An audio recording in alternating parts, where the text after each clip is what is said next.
He says he didn't set out to be an astronaut, but that's what he became. He also says he didn't set out to be a politician, but that also happened. Marc Garneau was not only the first Canadian in space and the head of our National Space Agency, but also a member of Parliament who served as Minister of Transport and Minister of Foreign Affairs. And how that all happened is the subject of an out of this world memoir, if you will. Here to talk about a most extraordinary ride, space, politics, and the pursuit of the Canadian dream is Marc Garneau. Welcome. Glad to be with you, John. Now, Marc, you join a growing list of former members of Prime Minister Justin Trudeau's cabinet who have put pen to paper in a memoir. How would you say A Most Extraordinary Ride is different from those books? Well, it's the political part of it is only about 20% of my life. I set out to write an autobiography, and equally important to me are not only my political life, but also my life in the space business, first as an astronaut and then as president of the Canadian Space Agency.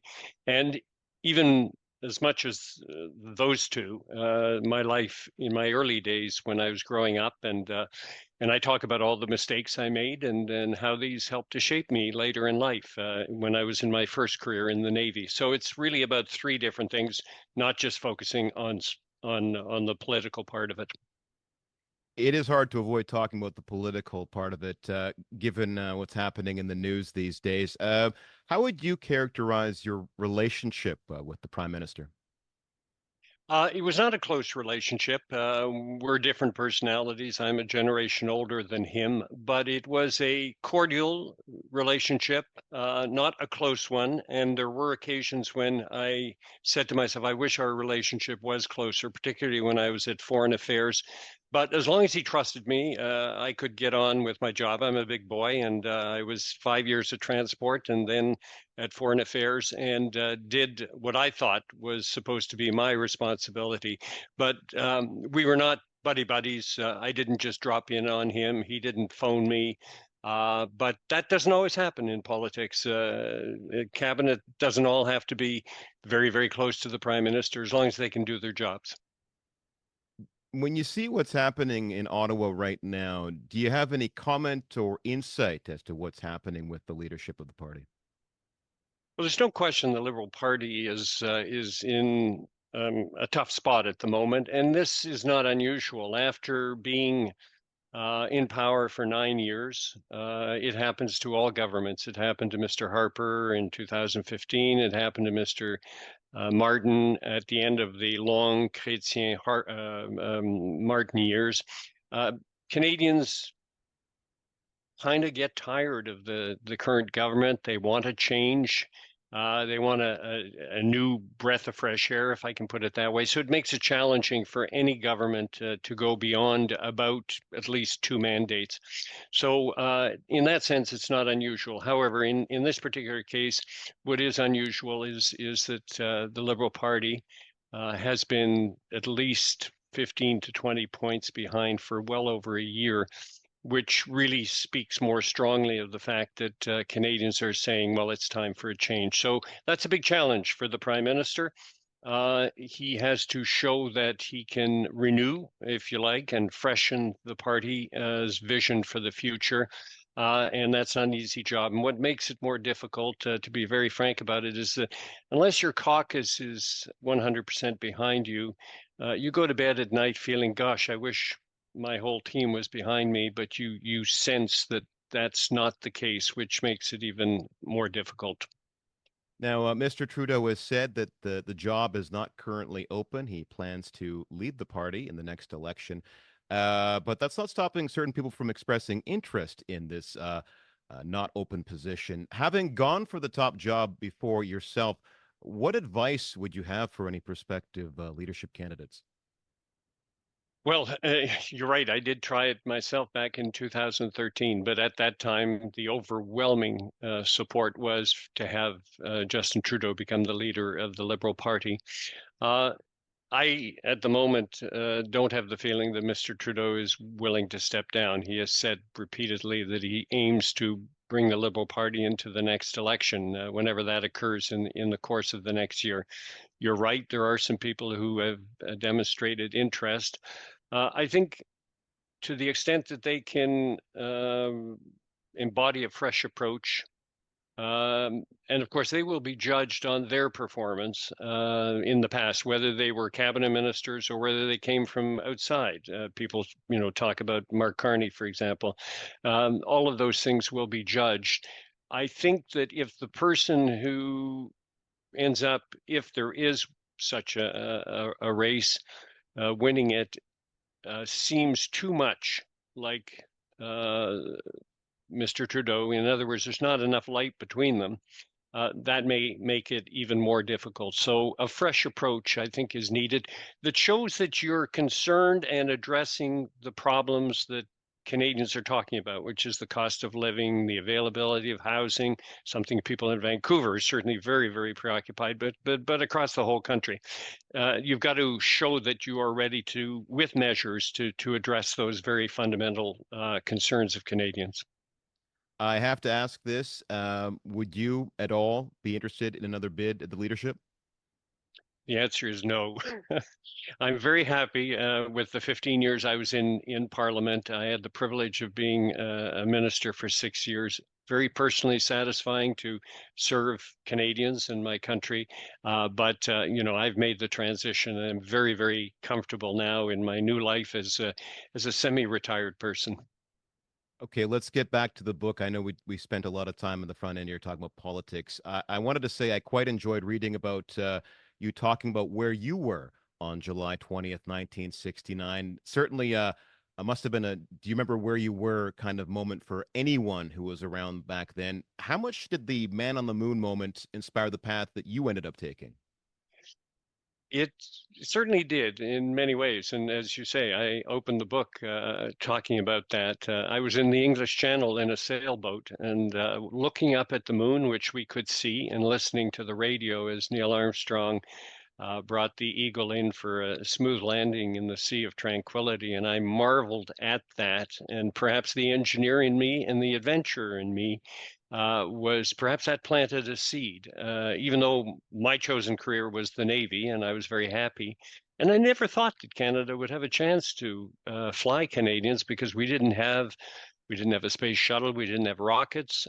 We had a space program, which was a very good space program, but it didn't have a human element to it.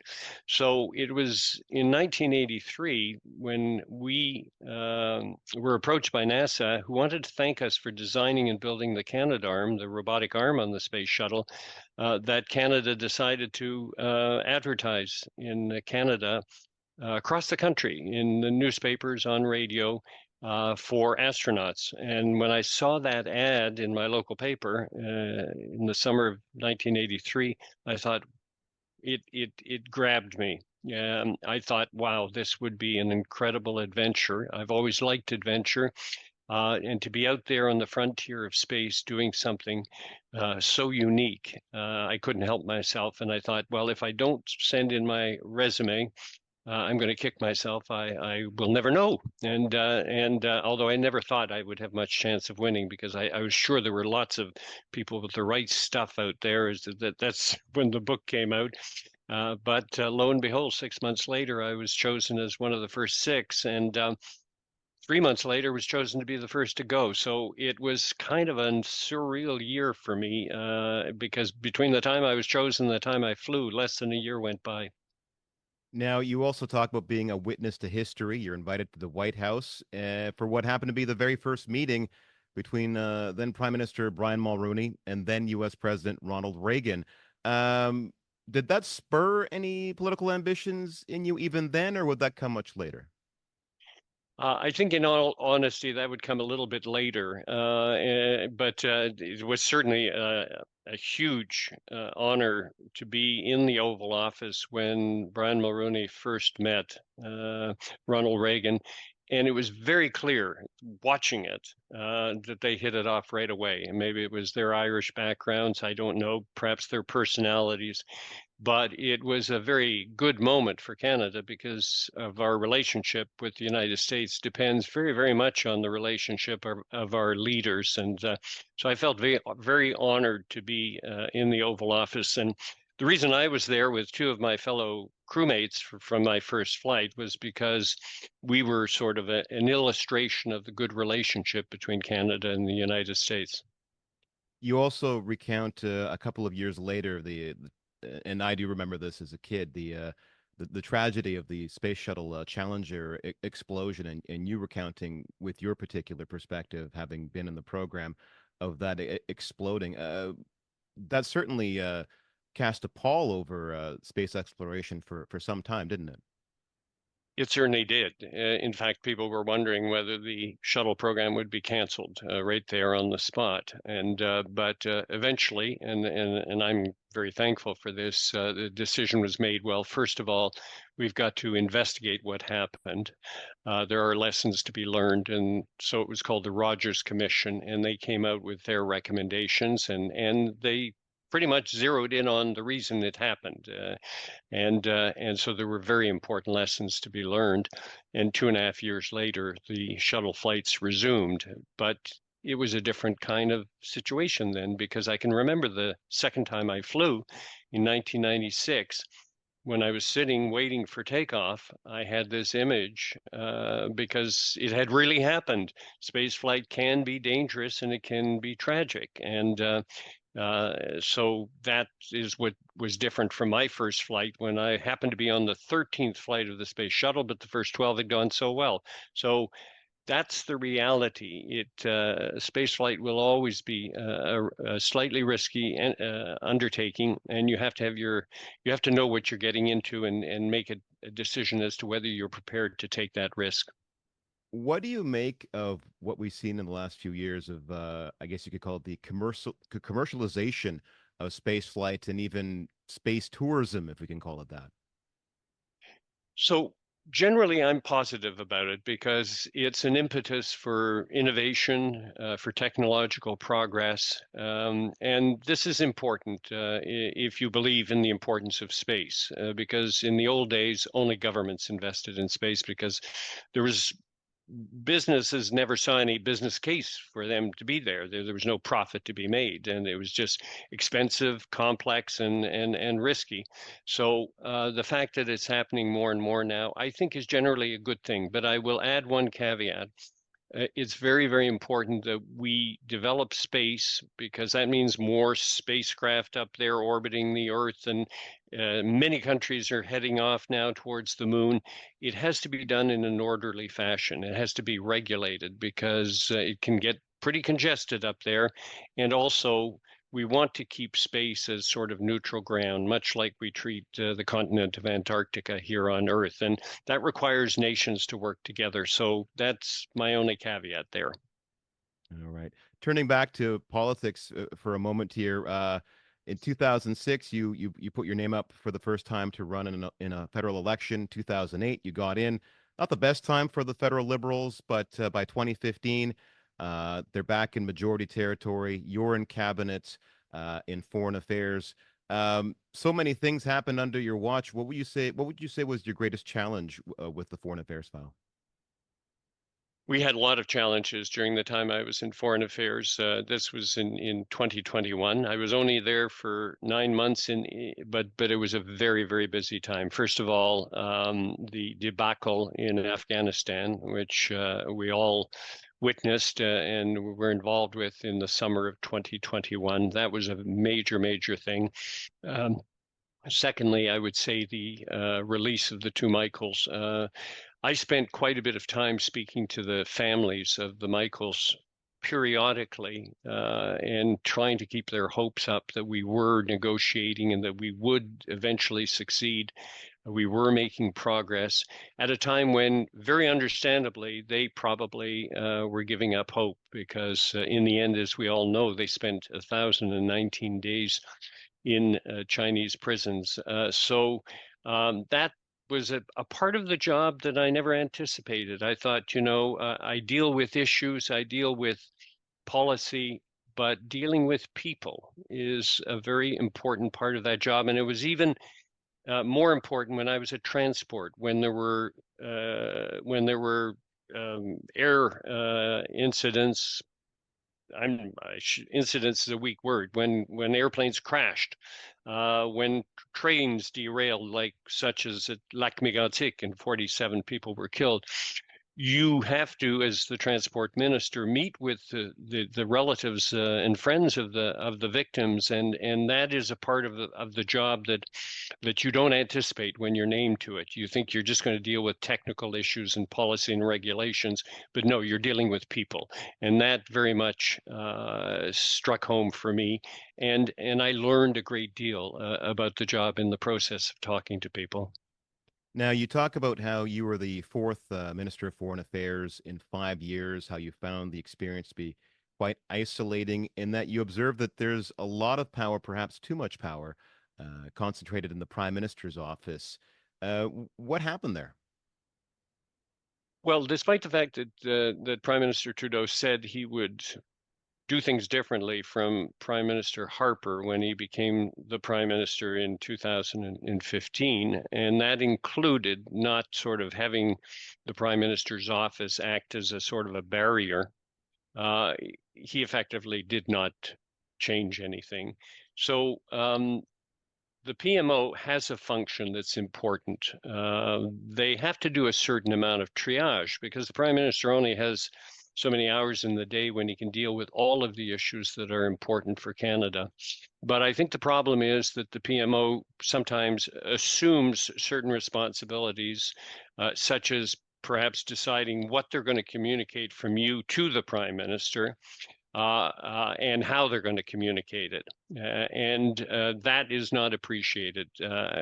Sometimes I was informing the PMO because I didn't want to bother the Prime Minister, and it wasn't an urgent thing, it was just by way of information. But sometimes I wanted to make sure that a concern of mine would reach the Prime Minister, and I was never 100% sure that it did. And in that respect, I'm critical of the PMO, as unfortunately, many of my fellow cabinet ministers are as well. Now, for a long time, Canada was regarded as a middle or soft power in the world, influential beyond the size of our military in population. You've stated that that's no longer the case and hasn't been for some time, yet it's something that Mr. Trudeau still seems to believe. You've also identified issues with Canada's relationship with India and China during these Trudeau years. What advice would you give a future government on how to handle those problems? I would give two pieces of advice. One is that Canada has traditionally in foreign affairs been very good in dealing with countries across the Atlantic, where many Canadians originally came from, and of course with our powerful neighbor to the south. We're very good at that. However, the world has changed, and the center of gravity of geopolitics has shifted across the Pacific to the Indo-Pacific region. And I'm talking about countries like China and India, and I'm talking about trouble spots like North Korea. I'm talking about close allies like Korea, South Korea, and Japan, the rise of the ASEAN countries in that part of the world. It's an extremely important region, and I think we're playing catch up in terms of understanding them. I say quite clearly that I don't think the Prime Minister's trips to China in 2016, 17, or to India in 2018 could be described as successes. And I think in part because we didn't fully understand them as well as we needed to. And so we need to be very clear-eyed about it, and we need to build our expertise of this part of the world because it's going to matter a lot in the 21st century. The second part is that we have alliances with our allies, and these are security-related alliances. We're members of NATO, we're members of NORAD. We want to have a voice in the world, and we sometimes contribute our men and women to deploy them in certain spots of the world. But our armed forces need to be beefed up. That's if we want our voice to carry the way we would like it to carry. If we don't, then that's a decision we make, but we can't expect our voice to carry very far. Now, you stood for the 2021 election, yet basically right after the Liberals came back into power again, you were shuffled out of foreign affairs, something you characterized as a gut punch at the time, and you were never given a proper explanation as for what you called the dismissal. Any regrets? No, I don't have any regrets. Yes, it was a gut punch. I felt blindsided. I had run in the 2021 election with the expectation, because the Prime Minister had not told me beforehand, look, Mark, you have a choice to make. If you get reelected, I will be taking you out of cabinet. He didn't come to me beforehand. If he had and told me, I would not have run in the 2021 election. But I wanted to continue in foreign affairs because I'd been in it at that time about 8 months. And there were many, many things I wanted to do. And when he called me to tell me I was no longer in cabinet, that hurt. There's no question about it. But having said that, the Prime Minister is free to choose his cabinet and dismiss his cabinet. He doesn't have to give explanations for it. And I'm a big boy. I licked my wounds, and I decided at that point, although he offered me an ambassadorship in Paris, France, I said, look, I've just been reelected 3 weeks ago. It wouldn't be right for me just to sort of, take my marbles and go home. I decided that it was important for me to stay on. Now as a backbencher, which I did. And fortunately, my last year and a half was very gratifying. First, I became the Parliamentary Standing Committee chair of the Indigenous and Northern Affairs Committee, which gave me a lot of personal satisfaction. And then I was also appointed as the co-chair of the Special Joint Committee on Medical Assistance in Dying, which is a very important area that affects all Canadians. And I was able to finish, in my opinion, in a good way when we tabled that report to the government in February of 2023. And I left truly with the sentiment that I've really enjoyed my 15 years in politics, despite the ups and downs, and that I was hopefully able to make a contribution. Mark, last question, and I do appreciate your time. What do you hope people get out of the book? I hope that they're going to get a few little nuggets of wisdom, because in my 75 years, and if you read the book, you'll see that I made some big mistakes, especially early on in my life. Errors in judgment, lack of maturity, did some pretty stupid things. In fact, when people read, if they only read the first chapter, they'd be surprised at how my life ended up, which I didn't plan, by the way. It's just the way it happened. But the point is that I learned from some stupid mistakes in my youth, fortunately surrounded by parents who helped, friends, teachers who helped to put me back on the straight and narrow. And my lesson, particularly to young people, is that, look, we all make mistakes. It's not the end of the world. Um, if you have passion about something, go for it. Failure is not that big a deal. It's not the end of your life. So I'm hoping that people will take from my own personal experience that life can be very, very exciting, and that there are lots of possibilities, and it's not always going to go in a straight line. It's a fine place to leave it. The name of the book is A Most Extraordinary Ride: Space, Politics, and the Pursuit of the Canadian Dream. It is published by Signal. My thanks to author Marc Garneau. Thank you, John.